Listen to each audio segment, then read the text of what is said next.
ममता बनर्जी कैसे एक प्रधानमंत्री पद की दावेदार रखने वाली एक सीएम या शासिका जो कि 2026 के अपने विधानसभा चुनाव में ही हार जाती हैं, कैसे 34 वर्षों की लेफ्ट की सरकार को बंगाल में जड़ से उखाड़ फेंका और कैसे अपनी सरकार बनाती हैं और बाद में बहुत ही बुरी तरीके से यहाँ पे बंगाल में हार जाती हैं। कन्याश्री जैसी वेलफेयर स्कीम को चलाने वाली कैसे करोड़ों के स्कैम में फंस जाती हैं। समझते हैं इनके बारे में डिटेल में। एक ऐसी शासिका, एक ऐसी महिला जिसने कहीं ना कहीं बंगाल को वेलफेयर का सपना दिखाया, लेकिन कहीं ना कहीं खुद ही भ्रष्टाचार की कहीं ना कहीं सिकंजे में ले जाती हैं।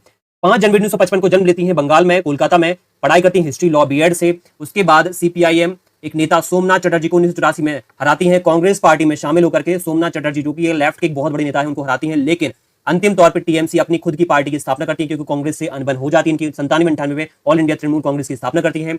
और सबसे इंपॉर्टेंट है यहाँ पे किसानों की जमीनों का मुद्दा उठाती है, मां माटी मानुष जैसे नारे देती है गरीबों के हक में। इसी के साथ एक टाटा मोटर्स का भी विवाद सामने आता है। उसके खिलाफ टाटा मोटर्स का एक नैनो प्लांट कोलकाता बंगाल में लगने वाला था, तो उद्योग विरोधी आंदोलन चलाती हैं, गरीबों की जमीनों की हक की लड़ाई में लड़ती हैं। यहाँ पे 2011 में इसी एवज में उनको यहाँ पे बहुत बड़े बहुमत से जो है सरकार बनाने का मौका मिलता है। 184 सीट जो है जीत जाती है और सीपीआईएम जिसकी सरकार थी वो तीसरे पायदान पर खिसक जाती है। और यहाँ पर ममता बनर्जी बंगाल की मुख्यमंत्री बनती है। कन्याश्री, लक्ष्मी भंडार, स्वास्थ्य साथी जैसी वेलफेयर स्कीम चलाती हैं। महिला और जो है गरीबों को यहाँ पे बहुत ज्यादा वेलफेयर उनके लिए एक विकास की काम करती हैं। इसके बाद आता है उनके जीवन का एक बहुत ही महत्वपूर्ण और बहुत ही काला समय, एसएससी भर्ती घोटाला, शारदा स्कैम, कुछ राजनीतिक हिंसाओं वाले टाइम जो है, कट मनी और भ्रष्टाचार के आरोप। 2014 में जैसी ही भाजपा सरकार आती है बहुत बड़े पैमाने पर चुनाव में एक चुनौती देती है। 2016 में यहाँ पे भाजपा को तो बहुत कम सीट्स मिलती है, बीजेपी को, लेकिन यहाँ पे कांग्रेस ने 44 सीट जीती और जिसमें सबसे ज्यादा सीट्स थी टीएमसी के पास। ठीक है, तो टीएमसी ने 2016 में फिर से सरकार बना ली। 2021 में कहीं ना कहीं यहाँ पे 215 सीट्स के साथ ये फिर से सरकार बनाती है। लेकिन अब हमें यहाँ पे एक बात समझ में आती है मैक्स वीवर की, कि यहाँ पे इनका जो है कैरिज्मेटिक लीडरशिप वाला कॉन्सेप्ट बहुत ज्यादा काम कर रहा है।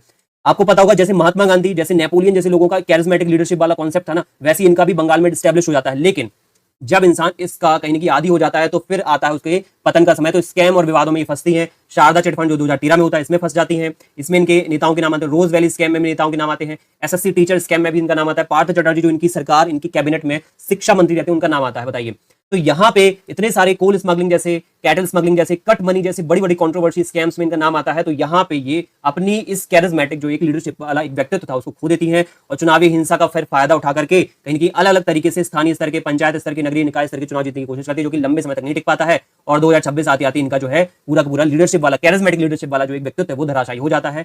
80 सीट तक ये सिमट जाती है पार्टी और 206 सीट्स के साथ यहाँ पे बीजेपी पार्टी यहाँ पे अपनी सरकार बनाती है। तो हमारा निष्कर्ष ये निकलता है, कितना भी आप संघर्ष कर लो, कितना भी जन आंदोलन कर लो, अगर अपने हक की लड़ाई लड़ना अगर आपने शुरू किया था तो उसको आप बना के रखो। आप अगर अपने मुख्य धारा के एक जो मुद्दा है उससे हटोगे तो आपका पतन निश्चित है।